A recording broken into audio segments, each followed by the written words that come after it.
Gary, you know, I've been fishing since I was a little kid, grew up in Brookings till I was 11, had my commercial license when I was 10. I found out it was just for the quota for my dad, but hey, you never know. I thought it was special. But yeah, so I've always had that drive and desire, and finally moved back out to the Oregon coast and had to get us an Oregon boat. And so we put together Scrap. This is boat's name Scrap because it's made up of about 3 or 4 different boats. We took an old Wellcraft hull. This is called the V20 hull. It's a 20-foot, and it comes back. It's a step hull, deep V. But the reason that this hull is unique is because of the bow. You got to come and look at the bow, Gary. That bow is awesome. Wow. This is called a bar buster. And if you look here at there, tons of dead rise on this. But then also, if you notice, it even curves back down to about a 90 degrees with the hull. So it'll throw your wave down. It's a very dry riding boat. Oh, yeah. Whereas, you know, a lot of them you're getting soaked, but this bow keeps the waves down pretty darn good. That is nice. The motor we put on, it's just a Johnson VR 140. It's got the oil injection, and it's basic, straight up, just a motor came off an old Grady as a set of twins. So we took one of them and made one good motor out of 2 motors. Nice. That we put on there. And one thing that a lot of guys are seeing is the leaning post. Is that what those are called anyways? Yeah. Now, stand up there. You stand instead of sit, really. Yeah. So it's more this, but the nice thing is it gives you the suspension of your legs. You can use your legs to keep you in control and steady.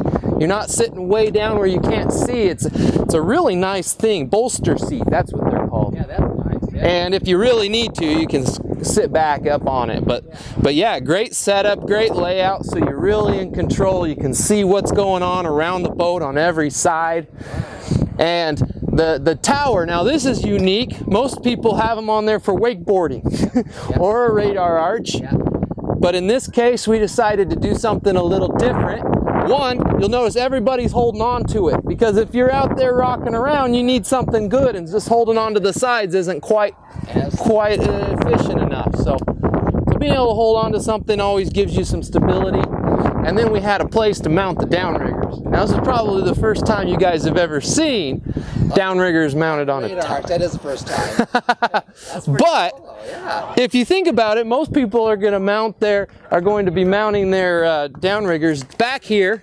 Probably the worst place. I don't know. I think it was a joke somebody came up with a long time ago to see how many guys they could get to mount their downriggers on the back corner of the boat, hanging off here, which means to clip in, you're going to let your line out here, and you're going to reach out here. And this is a low boat. Imagine one with big gunwales. So we thought, gosh, why be climbing over the edges like that when all you'd have to do is just mount them up high? So we went ahead and put the swivel mounts on them, and then we've got the ball hanging right here. Now on the boat it can be moving, so you'll just take it up a little bit to where it can't swing and hit anything. Oh, yeah. And if you notice where your clip is to clip in, you're right here. That doesn't get any easier than that.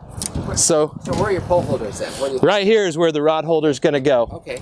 So yeah, you'll let your line out, set the rod conveniently here, grab your line, and I'll just set it right here, clip in, and then just set the rod in here. Nice. And then it's easy as just holding it right here. You're in the water, you're out of the water. About the easiest setup in the world. No bending over the side of the boat, piece of cake. That's awesome. And the only thing is you can't see the numbers up here on here to see how deep you are. Right. But I think that most of the time that's not even accurate. Because if you're looking on your fish finder's counting from the depth of the back of the boat. So you know, It's always a question. But the one thing you do know is you can always see the big lead ball on the fish finder. So you just let it down until you see it right on top of the fish. You can pretty much knock them out with it. You can see it's so accurate. But that's how you handle it. Well, those will give you a little bit off because you're letting some out, but there's no reason to. When you see the fish, that's where you're looking at anyway, so you just drop it right to where they're sitting right on top of the fish. Fastest, easiest thing in the world. That's awesome. So, That's why we put them like that. It's the setup for the downriggers. So tell about the center console. Does that come with the boat, or? Yeah, center console, you know, you can even buy those aftermarket. Yeah. A lot of guys are taking just old boats and they're converting them to center consoles. Yeah, yeah. One of the biggest conveniences of the center console is being able to, you know, get around the boat so easily. There's just nothing in the way. You know, and that gives you access to all sides of the boat. If you have two people trying to get past each other, you know, you can always get around. Oh, yeah. The other thing is it keeps your center of gravity. Most everybody as passengers is riding towards the center of the boat. Yeah. Keeps your boat balanced, you know, and you can fit, multiple people. Set a couple people on a cooler back here, you got a couple people here, you got two up here, two up there. Yeah. Believe it or not, you can fish a lot of people out of a center console. Oh, yeah. My way of saying is there's just nothing better. Oh, this is, wow, this is a fishing. So that's it. That's scrap. Tell us about the finish on it. Oh, this is just a basic bed liner sprayed on. Yeah. And used just a hand spray gun, and it's the most durable stuff in the world. And you don't wax it anymore. No. There's no polishing. It's not shiny. It's perfect. It's perfect for the fishermen. Oh yeah.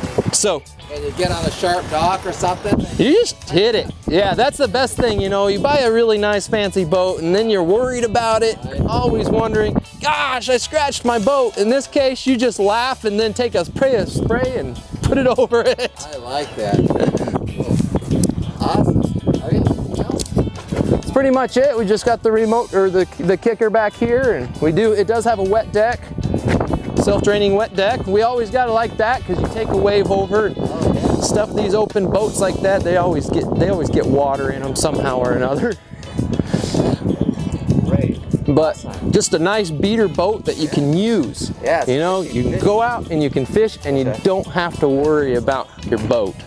Cool. Awesome. Thank you. Hey, yeah. Thank you, Gary. Yeah.